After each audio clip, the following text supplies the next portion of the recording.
بسم اللہ الرحمن الرحیم۔ شروع اللہ کے پاک نام سے جو بہت مہربان اور رحم کرنے والا ہے۔ السلام علیکم۔ RKA اردو وائس کے ناظرین اکرام، ویڈیو پہ آگے بڑھنے سے پہلے ایک بار درود پاک پڑھ لیں۔ آج میں جو واقعہ آپ کی خدمت میں پیش کرنے جا رہا ہوں، اس میں سیکھنے کی بات یہ ہے کہ حرکت میں برکت ہے۔ لیجئے کہانی ملاحظہ فرمائیں۔ ایک دفعہ کا ذکر ہے کہ ایک نہایت محنتی کسان جس کا نام رحیم تھا، ایک زرعی گاؤں میں رہتا تھا جو کہ پاکستان کے زرخیز صوبہ پنجاب میں واقع تھا۔ رحیم کے 4 بیٹے تھے۔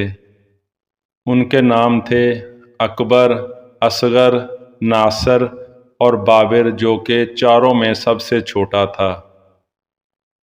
یہ چاروں بھائی دوسرے سب ان بچوں سے بہت مختلف تھے جو کہ قریبی دیہی علاقوں میں رہتے تھے، کیونکہ یہ چاروں اپنا زیادہ تر وقت کھیلنے اور شرارتیں کرنے میں گزارتے تھے۔ جب ہمسائے میں رہنے والے لوگ ان بھائیوں کی شرارتوں سے تنگ آ جاتے تو وہ رحیم سے ان کی شکایت کرتے۔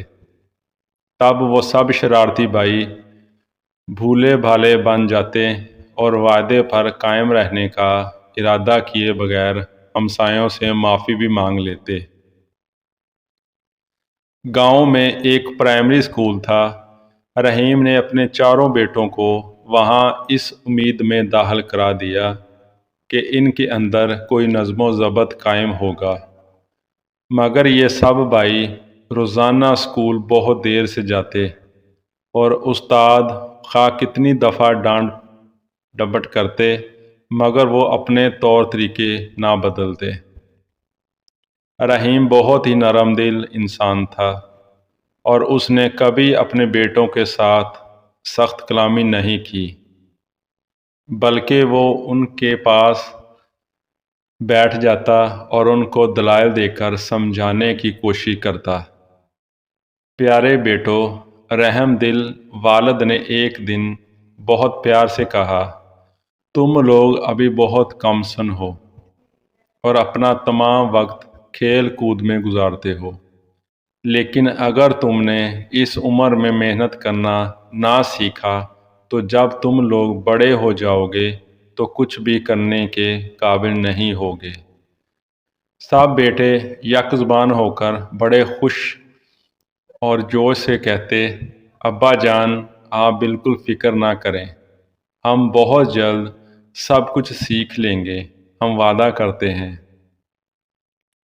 لیکن جیسے ہی ان کے والد انہیں ایک اور موقع دینے کے لیے راضی ہوتے تو چاروں بھائی اپنا وعدہ فوراً بھول جاتے اور جلد ہی اپنے پرانے طور طریقوں پر اتر آتے، اور وہ جدھر بھی نکل جاتے شرارتیں کرتے، تباہی اور بربادی ڈھاتے نظر آتے۔ اگر کوئی ان سے کوئی کام کرنے کے لیے کہتا تو وہ سب طرح طرح کے بہانے بنا دیتے، جبکہ دراصل یہ چاروں بھائی نہایت سست اور کاہل تھے۔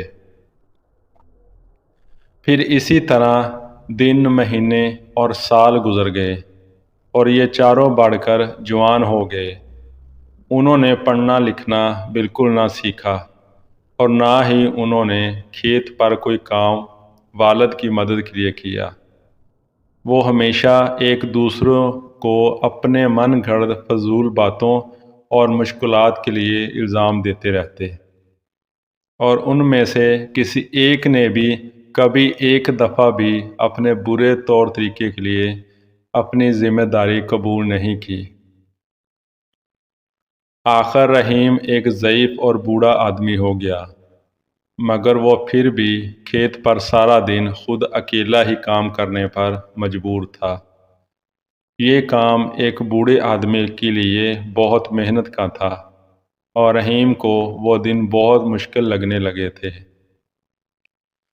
فصل کی پیداوار میں بھی کمی آ گئی، اور اس کے ساتھ ہی اس دولت میں بھی جو کہ وہ فصل کو منڈی میں بیچ کر حاصل کر سکتا تھا۔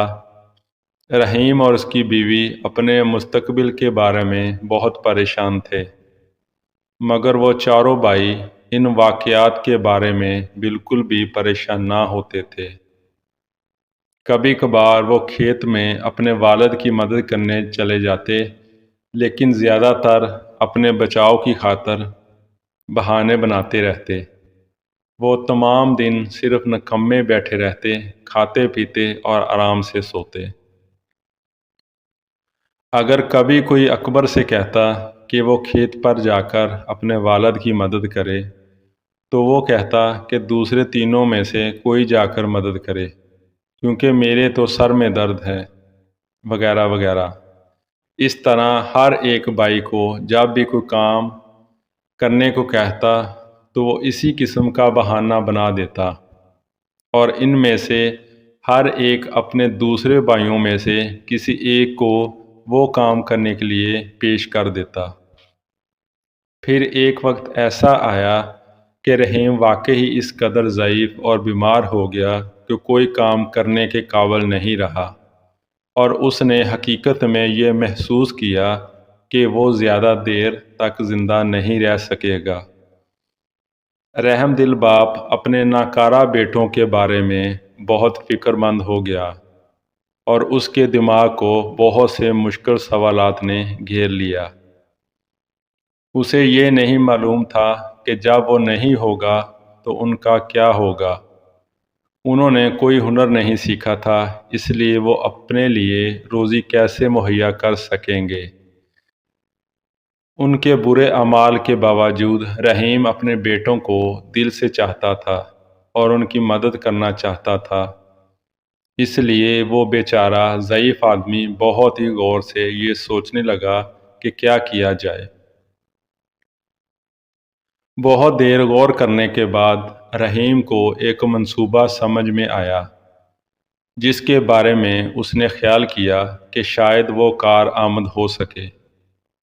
پھر وہ خود بخود مسکرایا اور اس نے اپنی بیوی سے کہا کہ وہ اس کے چاروں بیٹوں کو بلا کر لائے تاکہ وہ اس کے سامنے آ کر بیٹھیں، اور اس سے پہلے کہ وہ قبر میں جا سوئے انہیں اپنی وصیت سنائے اور نصیحت کے چند الفاظ بھی کہہ سکے۔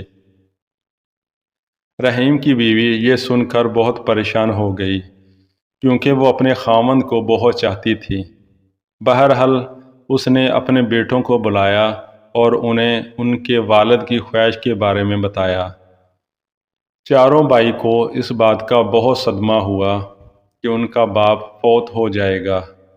وہ اپنے والد کے قدموں کے پاس اس کی آخری وصیت سننے کے لیے بیٹھتے ہی رونے اور آہوازاری کرنے لگے۔ باپ نے کہا، پیارے بیٹو، رحم دل باپ نے دھیمی سی آواز میں آواز دی، میں نے زندگی بھر تم سے محبت کی اور تمہاری دیکھ بھال کی۔ میں نے واقعی پوری کوشش کی کہ تم خوش اور آرام و آرائش سے رہو، اور میں تمہاری حفاظت کرتا رہا، لیکن اب میں بوڑھا اور بیمار ہوں اور جانتا ہوں کہ میں جلد ہی مر جاؤں گا۔ بوڑھا پھر کھانسنے لگا، اس کی سانس میں خرخراہٹ تھی، اور اب چاروں بھائی خود دیکھ سکتے تھے کہ ان کا باپ حقیقت میں بہت بیمار تھا۔ لیکن میں نے ایک بہت بڑا خزانہ تم لوگوں کے لیے بچا رکھا ہے، رحیم نے گفتگو جاری رکھتے ہوئے کہا، تاکہ تمہاری زندگی میرے جانے کے بعد بہت عرصے بعد تک آرام سے گزرتی رہے۔ میں نے اپنے کھیت کی زمین میں کسی جگہ ایک بہت بڑا اور بہت گہرا گڑھا کھودا، پھر میں نے اس گڑھے میں اس خزانے کو اس وقت کے لیے کہ جب تمہیں اس کی ضرورت پڑے حفاظت کے ساتھ دفن کر دیا، لیکن اب مجھے بالکل یاد نہیں رہا کہ وہ کس جگہ پر ہے۔ چاروں بھائی ایک دوسرے کی طرف تعجب سے دیکھنے لگے، لیکن وہ اپنے باپ کے خزانے کے تصور سے کافی خوش بھی نظر آ رہے تھے۔ میرے مرنے کے بعد تمہیں اس کا سراغ لگانا ہوگا اور اسے کھود کر نکالنا ہوگا، رحیم نے بات جاری رکھی۔ پھر تم اپنے چچا سے، جو کہ اس وقت خاندان میں سب سے بڑے ہوں گے، درخواست کرنا کہ وہ اس خزانے کو تم چاروں کے درمیان برابر حصوں میں تقسیم کر دیں۔ اس کے لیے آپس میں جھگڑے مت کرنا، اپنے چچا کے فیصلے کی تعظیم کرنا۔ یاد رکھو کہ اپنے بڑوں کی عزت کرنا ہماری تہذیب کا ایک اہم حصہ ہے۔ تمہیں ان کی عزت کرنے کو اپنا فرض سمجھنا چاہیے۔ چاروں بھائی کھیت میں دفن کیے ہوئے خزانے کو فوراً ہی ڈھونڈنے کے لیے مضطرب نظر آنے لگے۔ رحیم نے یہ ظاہر کیا کہ اس نے اپنے بیٹوں کے اس رویے کو دیکھا ہی نہیں، اور اس نے اپنی تقریر جاری رکھی۔ ایک اور نصیحت جو کہ میں تمہیں دینا چاہتا ہوں وہ یہ ہے کہ تم لوگ ایک دوسروں کے ساتھ کبھی مت لڑنا۔ تمہارے دشمن تمہیں منصوبہ بندی اور ساز باز کرنے کے لیے اکسائیں گے، لیکن کچھ بھی ہو جائے تم چاروں ہمیشہ متحد رہنا۔ مل جل کر تم سب بہت طاقتور رہو گے اور کوئی بھی تمہیں نقصان نہیں پہنچا سکے گا، اور کسی کو بھی اس خزانے کے بارے میں اس وقت تک مت بتانا جب تک تمہیں وہ مل نہ جائے۔ جب رحیم نے اپنی تقریر ختم کی تو اس نے آنکھیں بند کر لیں، پھر وہ جلد ہی فوت ہو گیا۔